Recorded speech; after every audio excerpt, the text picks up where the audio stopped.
5번째 강의. 너를 너라고 부를 수 없음에. 타인의 신상 정보가 절박한 이유. 상대와 말을 하려면 상대를 불러야 한다. 상대를 부르려면 상대를 부를 말이 필요하다. 이름을 부를 수 없는 상대와 대화해야 할 때 그 사람을 어떻게 불러야 할까?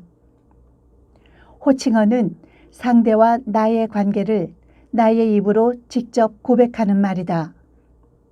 말하는 사람과 듣는 사람의 관계를 여실히 드러낸다. 직업, 직함, 직책, 나이 등 상대에 대해서 잘 알지 못할 때 우리는 어떤 호칭어를 어떻게 사용해야 할까? 당신은 너의 높임말이 아닌가요? 점심을 먹고 들어가는 길에 우연히 공대 교수님을 만났다. 반색을 하며 멀리서 달려왔다. 물어볼 게 있어서 전화를 하려던 참이었는데 정말 잘 만났다고 손뼉까지 치며 행복해했다.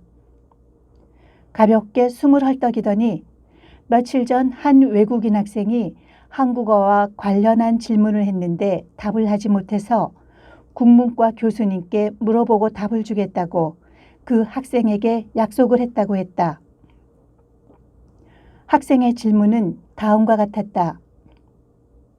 당신은 너를 높이는 말 맞죠? 그런데 왜 교수님에게 당신이라는 말을 쓰면 안 되는 건가요? 이 질문을 듣고 그 공대 교수님은 당황했다고 한다. 당신이라는 말이 분명 너보다는 상대를 높이는 말임에 틀림없는데 만약 학생이 자신에게 당신이라고 한다면 왠지 부적절하다는 생각이 들 것 같았다고 했다. 하지만 그 학생에게 왜 자신을 당신이라고 부르는 것이 부적절한지에 대해서는 설명할 수가 없었다고 했다.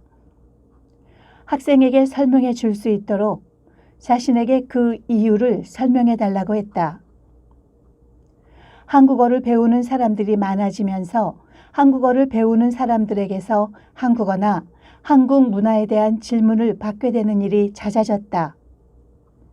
우리에게는 너무 익숙해서 왜 그런지 생각해 보지 못한 문제들에 대해 낯선 시선으로 바라보고 던지는 질문은 우리를 당황스럽게 한다. 공대 교수님이 외국인 학생의 질문에 당황한 이유도 그렇게 사용해 왔지만 왜 그런지 한 번도 생각해 본 적이 없었기 때문이었을 것이다. 당황스러운 만큼 생각해 볼 수 있는 기회가 된다는 점에서 감사한 질문이라고 할 수 있다. 싸움을 부르는 당신. 외국인 학생의 말처럼 당신이 너의 높임말로 사용되는 것은 사실이다. 표준국어 대사전에서 당신을 찾아보면 2번 풀이에 부부 사이에서 상대편을 높여 이르는 2인칭 대명사라고 되어 있고 3번 풀이에 문어체에서 상대편을 높여 이르는 2인칭 대명사라고 되어 있으니 말이다.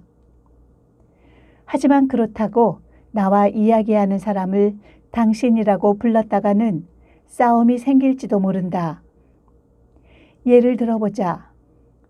한 운전자가 위험하게 끼어들기를 했다. 차선을 지키며 안전하게 운전을 하던 사람은 사고가 날 뻔한 상황에 화가 났다. 화가 난 운전자는 차선을 바꿔서 위험하게 끼어들기를 했던 운전자의 옆 차선으로 분노의 주행을 시작한다. 그러다 나란히 신호등에 멈춘다. 화가 난 운전자는 창문을 내리고 위험하게 끼어들기를 한 운전자에게 소리친다. 당신, 그렇게 위험하게 운전을 하면 어떻게 해? 그때까지 눈도 깜짝하지 않던 상대편 운전자는 이 말을 듣고 창문을 내린다. 뭐라고? 언제 봤다고 당신이야? 그리고 왜 반말이야? 나이도 어린 것이. 너 몇 살이야? 이쯤 가면 끼어들기 문제는 어느덧 논점에서 사라진다. 말 문제로 논점이 이동되었다. 말 문제로 논점이 이동되면 이성은 마비되고 감정 싸움이 되어버린다. 이 상황에서 누구의 잘잘못을 가리는 것이 무슨 의미가 있겠는가마는 이제 피해자와 가해자는 서로 자리를 바꾸게 된다. 상대의 난폭운전으로 마음이 철렁했던 난폭운전의 피해자는 이제 언어폭력의 가해자가 됐다. 한편 끼어들기를 무리하게 했던 난폭운전의 가해자는 이제 언어폭력의 피해자가 됐다. 이렇게 당신은 너를 높이는 말인 듯하지만 말하면서 대화 상대를 당신이라고 했다가는 말의 내용과는 무관하게 말싸움이 되기 십상이다. 게다가 이때 당신 그렇게 위험하게 운전을 하면 어떻게 해? 와 당신 그렇게 위험하게 운전을 하면 어떻게 해요? 를 비교해 보면 당신이 반말과 더 잘 어울린다는 것을 확인할 수 있다. 이처럼 당신은 너의 단순한 높임말이 아님을 알 수 있다. 내 앞에서 내 이야기를 듣는 사람을 면전에서 당신이라고 부르는 것은 높임이 아니라 낮춤이라는 것을 확인할 수 있다. 표준국어 대사전의 4번 풀이에는 바로 이 당신의 의미가 나와 있다. 맞서 싸울 때 상대편을 낮잡아 이르는 2인칭 대명사라고 말이다. 존중의 당신. 모르는 사람과 만나서 가장 빨리 상대의 기분을 나쁘게 하는 방법이 있다면 그것은 아마 다짜고짜 처음 만난 사람을 당신이라고 부르는 것일 것이다. 물론 당신이라고 한다고 무조건 기분이 나빠지는 것은 아니다. 당신이라고 해도 문제가 되지 않는 장면도 있다. 존중의 의미를 내포한 당신의 예. 가. 당신은 사랑받기 위해 태어난 사람. 당신의 삶 속에서 그 사랑 받고 있지요. 노래 당신은 사랑받기 위해 태어난 사람의 첫 부분. 나. 당신의 관심이 가정폭력을 예방할 수 있습니다. 여성가족부 광고. 다. 알고 있나요? 우리는 언제나 당신 곁에. 한국산업인력공단 광고. 가에 보인 노래를 듣고 뭐라고? 당신이라고? 언제 봤다고 나더러 당신이래? 이렇게 화를 낼 사람이 있을까? 나와 다에 보인 것은 광고에 쓰인 당신이다. 나는 동영상 광고고 다는 인쇄물 광고다. 광고에 쓰인 당신이 지칭하는 것은 그 광고를 보고 듣는 사람이다. 하지만 그 광고를 보고 듣는 사람이 당신 때문에 불쾌감을 느끼지 않는다. 오히려 대우를 받는다고 생각할 것이다. 광고란 돈을 들여서 상품이나 서비스를 홍보하는 것인데 보고 듣는 사람들을 불쾌하게 할 리는 물론 없다. 게다가 잘 보면 여기에 사용된 당신은 앞서 살펴본 당신과는 달리 존댓말과 어울리고 있다. 왜 어떤 당신은 듣는 사람을 불쾌하게 해서 싸움을 부르고 어떤 당신은 듣는 사람을 존중해 주는 것처럼 들리게 하는 것일까? 안 되는 당신과 되는 당신의 차이.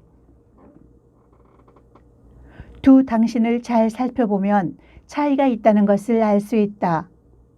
안 되는 당신, 즉 듣는 사람을 불쾌하게 만들고 싸움을 부르는 당신은 특정한 사람, 즉 특정 대화 상대자를 가리킨다.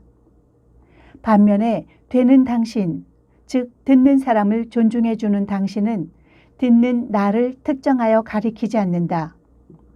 그냥 그 노래를 듣는 모든 사람, 그 광고를 듣거나 읽는 모든 사람이다. 불특정 다수가 당신으로 칭해지고 있다.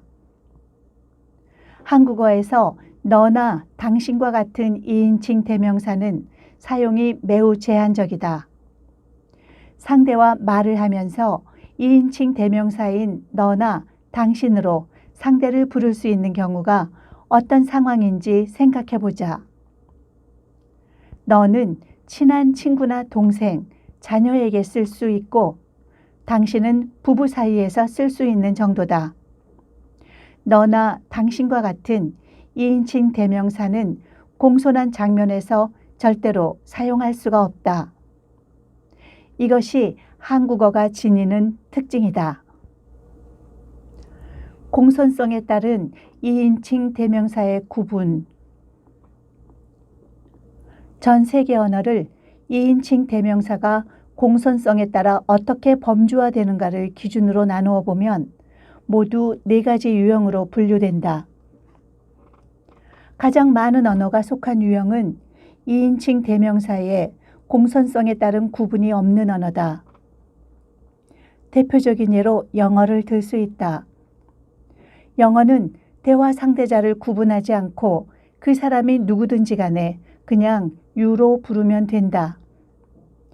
영어와 같은 유형의 언어는 조사 대상 207개 언어 중에서 136개 언어, 즉 약 66%에 해당한다.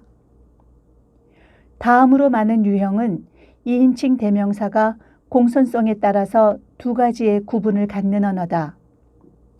불어를 그 예로 들 수 있다. 불어에는 평칭의 너와 경칭의 당신이 존재한다. 똑같이 대화 상대자를 가리키는 2인칭 대명사이지만 대화 상대자가 누구인가에 따라서 둘 중 하나를 잘 선택해서 사용해야만 상대를 불쾌하게 만들지 않는다. 다음은 공손성에 따라 3가지 이상의 2인칭 대명사가 존재하는 언어다. 인도 아리아어에 속한 마라티어를 예로 들 수 있다. 가족에게 사용하는 뚜, 사회적 지위가 높은 사람에게 사용하는 때와 해, 그리고 성직자나 선생님에게 사용하는 아판 등, 이 언어에는 공손성에 따른 3가지 유형의 2인칭 대명사가 존재한다. 이런 유형에 속한 언어는 207개 언어 중에서 15개에 불과하여 그 수가 적다. 하지만 가장 적은 수의 언어가 속한 유형은 공손성의 이유로 2인칭 대명사를 기피하는 언어 유형이다. 쉽게 말해서 이들 언어에서는 공손성이 요구되는 대화 장면에서 2인칭 대명사를 사용하지 않는다. 조사 대상 207개 언어 중에서 7개 언어, 즉 3%만이 이 유형에 속한다. 한국어는 바로 그 7개 언어 중 하나다. 이 유형에 속한 언어에는 한국어를 비롯하여 일본어, 인도네시아어, 베트남어, 태국어, 크메르어, 버마어가 있다. 이제는 답할 수 있다. 이제 그 공대 교수님은 외국인 학생에게 받았던 질문에 충분히 답할 수 있을 것이다.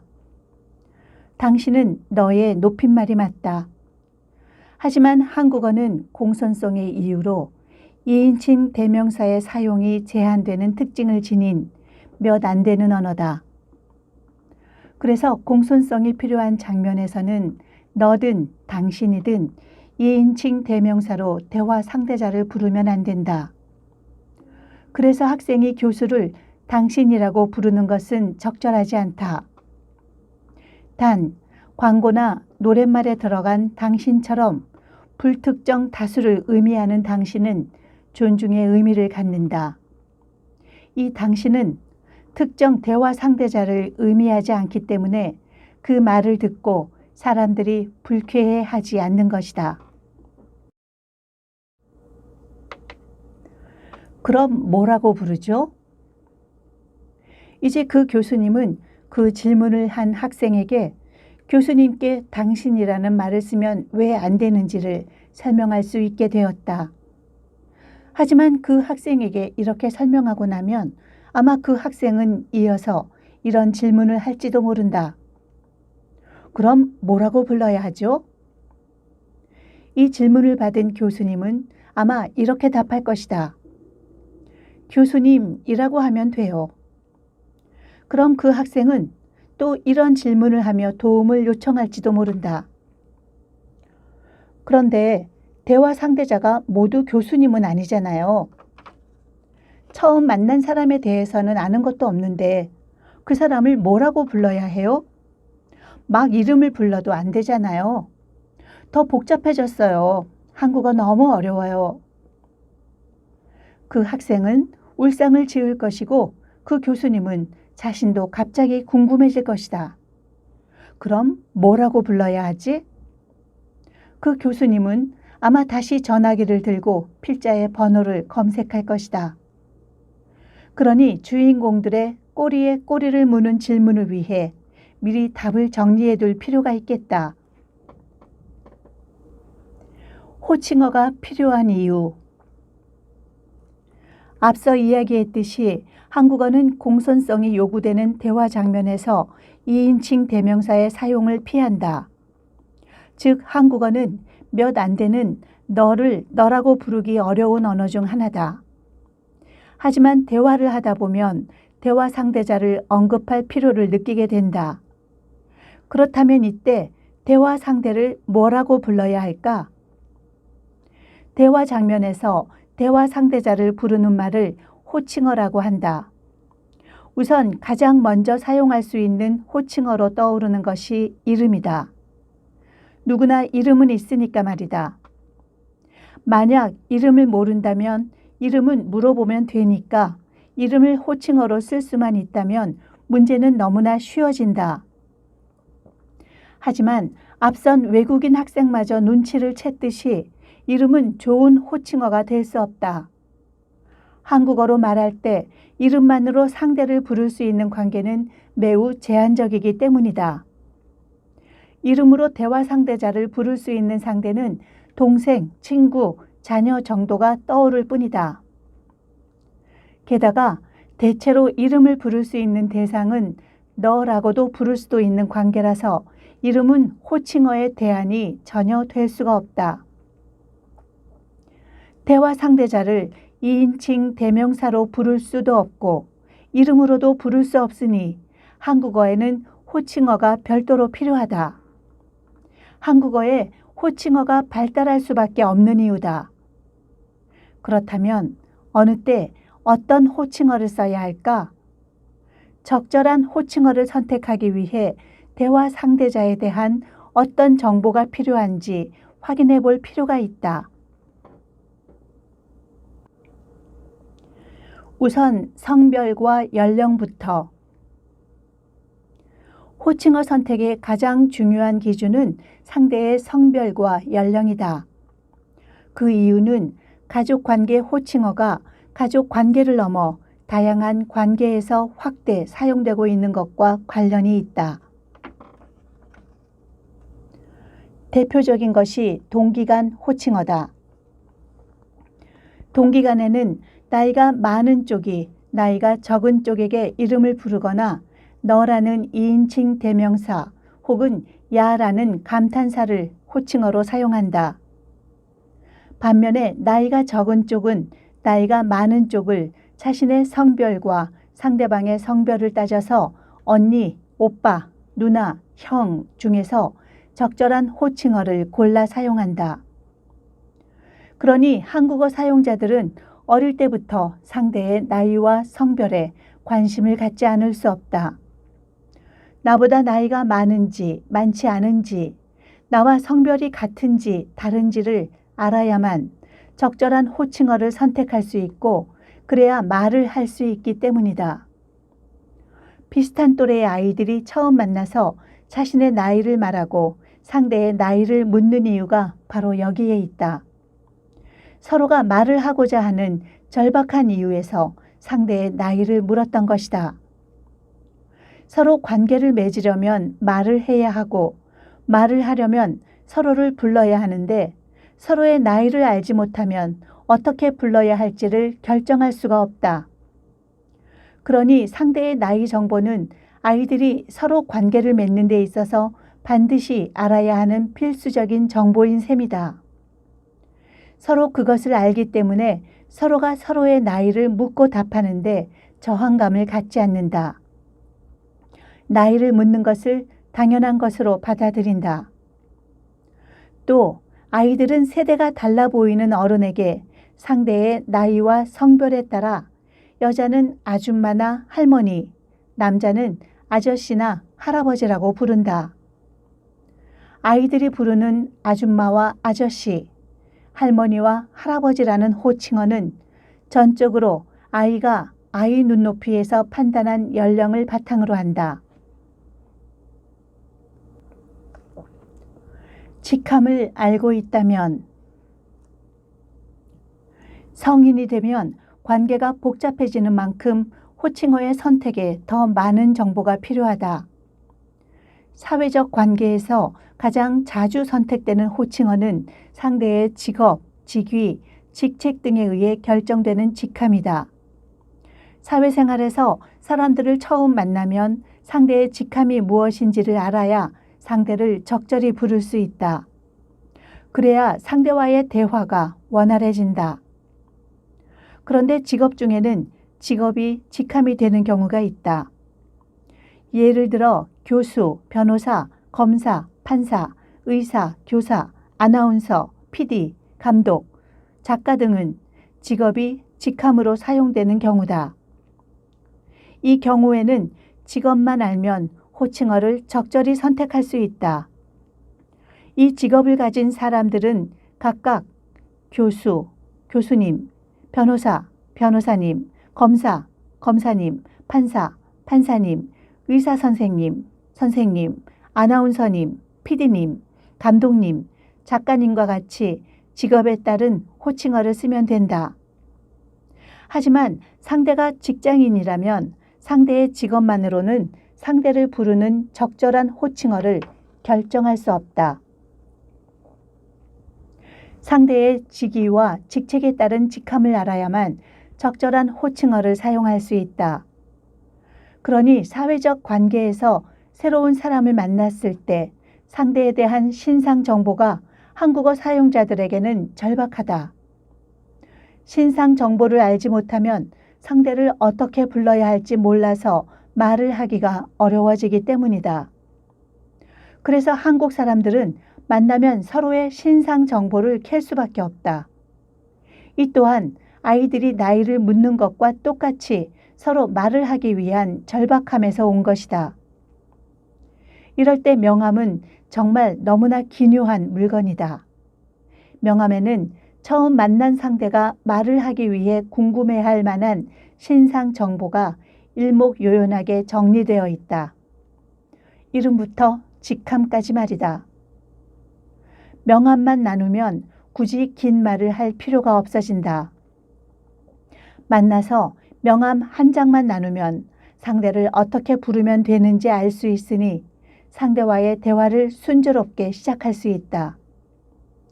사회생활을 하는 사람들이 만나자마자 명함을 교환하는 이유가 바로 여기에 있다. 호칭어의 메뉴판. 호칭어는 상대와 나와의 관계를 나의 입으로 고백하는 말이다. 상대가 나와 어떤 관계를 설정하고 있는지를 상대가 자신의 입으로 스스로 호칭어를 통해 고백하고 있으니 상대가 어떤 호칭어로 나를 부르는지에 우리는 민감하지 않을 수 없다. 게다가 상대가 생각하는 적절성과 내가 생각하는 적절성이 늘 일치하는 것도 아니고 상대가 생각하는 관계와 내가 기대하는 관계가 늘 일치하는 것도 아니다. 상대의 호칭어를 듣고 기분이 나빠지기도 하고 기분이 좋아지기도 하고 심지어 감동을 받기도 하는 데는 다 이유가 있었던 것이다. 한국어로 대화 상대자와 성공적으로 말을 하기 위해서는 적절한 호칭어의 선택이 매우 중요하다. 잘못 쓴 호칭어는 상대의 기분을 상하게 하기 때문에 순조로운 대화를 기대할 수 없다. 하지만 지금 호칭어의 메뉴판에는 우리 입맛에 딱 맞는 메뉴들만 있는 게 아니다. 변화된 우리의 입맛에는 더 이상 맞지 않는 오래된 메뉴들이 한가득 있기도 하고, 변화된 우리의 입맛에 맞는 새 메뉴가 아직 준비되어 있지 않기도 하다. 언어의 변화 속도가 사회의 변화 속도를 따라가지 못한 까닭이다. 다양한 인간 관계가 새로 만들어졌지만 그 관계에서 사용할 수 있는 호칭어가 아직 호칭어의 메뉴판에 준비되어 있지 않은 것이다. 가장 대표적인 것이 모르는 사람이나 직함을 알 수 없는 사람을 불러야 할 때다. 아마 길에서 만난 모르는 사람을 불러서 도움을 요청하고 싶은데 상대를 뭐라고 불러야 할지를 몰라 고민해 보지 않은 사람은 없을 것이다. 상대가 어리면 어린 대로, 나이가 많으면 많은 대로 상대를 뭐라고 불러야 할지 정말 고민스럽다. 이때도 상대의 나이는 호칭어 선택의 중요한 기준이 된다. 대체로 상대가 학교에 다닐 정도의 나이라고 판단되면 학생이라는 호칭어로 상대를 부르는 것이 일반적이다. 물론 상대를 이렇게 부르는 사람 자신이 학생일 리는 없다. 상대가 학생을 벗어난 나이라고 판단되면 대체로 상대의 성별과 대우 정도에 따라서 남성은 아저씨 혹은 사장님, 여성은 아줌마 혹은 사모님이라고 부르는 것이 과거에는 일반적이었다. 하지만 이제는 빠르게 바뀌고 있는 것으로 보인다. 최근에는 성별을 불문하고 선생님이라고 부르는 것이 일반화되어 가고 있는 듯하다. 혹자는 누구에게나 선생님이라니 호칭어의 인플레이션이 심각한 것 아니냐고 걱정을 하지만 호칭어란 어차피 듣는 사람을 위한 것이니 더 가치가 있는 호칭어로 상대를 대접하는 것이 나쁠 건 없지 않을까 생각한다. 말 대접이 박한 것이 문제지 후한 것이 문제가 될 리는 없지 않을까? 깊이 보기. 디렉터 봉, 오빠, 막내. 옥스포드 대학의 조지은 교수는 늘 함께 연구의 즐거움을 나누는 소중한 지음이다. 우리는 특별한 일이 없는 한 매주 한 번씩 온라인 회의를 한다. 함께 연구 얘기도 하고 사는 얘기도 하다 보면 한두 시간은 그냥 휙 가버린다. 이 책의 거의 대부분의 내용도 사실은 함께 이야기를 나누는 과정에서 서로 영감을 주고받으며 만들어진 것이라고 해도 과언이 아니다. 2019년을 넘어 2020년 초까지 우리의 이야기 주제 중 하나는 단연 봉준호 감독의 기생충이었다. 조지훈 교수는 영국에서도 기생충이 화제의 중심이었다며 다양한 이야기를 들려주었다. 그 중에 흥미로운 이야기가 바로 봉준호 감독의 호칭과 관련한 이야기였다. 조지훈 교수는 봉준호 감독의 인터뷰를 보다가 봉 감독이 영어권에서는 일반적이지 않은 방법으로 호칭되고 있는 것을 발견하고 흥미롭다고 했다. 영어로 말할 때는 특별한 경우가 아니라면 이름을 부르는 것이 일반적인데 봉준호 감독의 경우는 많은 인터뷰에서 봉 혹은 준호라고 불리지 않고 디렉터 봉이라고 불린다고 했다. 세계의 어떤 감독도 디렉터라는 호칭으로 불리는 경우가 없는데 봉준호 감독은 유독 디렉터 봉으로 불린다는 것이다. 사실 그 배경에는 봉준호 감독의 설국열차라는 영화에 출연한 크리스 에반스와 틸다 스윈튼이 있다. 이들은 봉준호 감독과 영화를 찍으면서 한국 사람들이 호칭어를 사용하여 봉준호 감독님 혹은 봉 감독님이라고 부른다는 것을 알게 되었다고 한다. 그래서 이들이 봉준호 감독을 디렉터 봉으로 부르기 시작했다고 한다. 이들이 영화 촬영을 마치고 언론 인터뷰를 하면서 봉준호 감독을 디렉터 봉이라고 언급하면서 봉준호 감독의 호칭이 디렉터 봉이 되었던 것이다. 세계의 어떤 감독도 성 앞에 디렉터라는 호칭어를 달고 불리는 경우가 없다. 마틴 스콜세지 감독도 스티븐 스필버그 감독도 봉준호 감독처럼 디렉터 스콜세지 혹은 디렉터 스필버그로 불리지 않는다. 끼케야 미스터가 붙을 뿐이다. 한국의 호칭 문화는 K-팝의 인기와 함께 세계에 전파되고 있다. 팬이 아이돌을 부르는 호칭어부터 아이돌들이 서로가 서로를 부르는 호칭어까지 다양하다. 가장 오래되었고 가장 많이 알려진 것은 여성 팬이 남성 아이돌을 부르는 오빠다. 하지만 최근에는 아이돌들의 영상이 세계적으로 인기를 끌면서 아이돌들이 서로를 부르는 형, 누나, 언니, 그리고 막내 등의 단어가 번역되지 않고 발음대로 로마자화되어 널리 퍼지고 있다.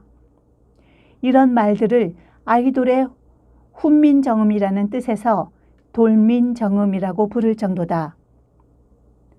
디렉터 봉에서 막내까지 한국의 호칭 문화의 특성이 한국 문화에 열광하는 사람들에게 낯설지만 흥미로운 것으로 비춰져 퍼지고 있다는 점이 흥미롭다.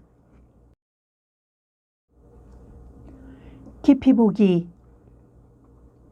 제가 왜 당신의 언니인가요?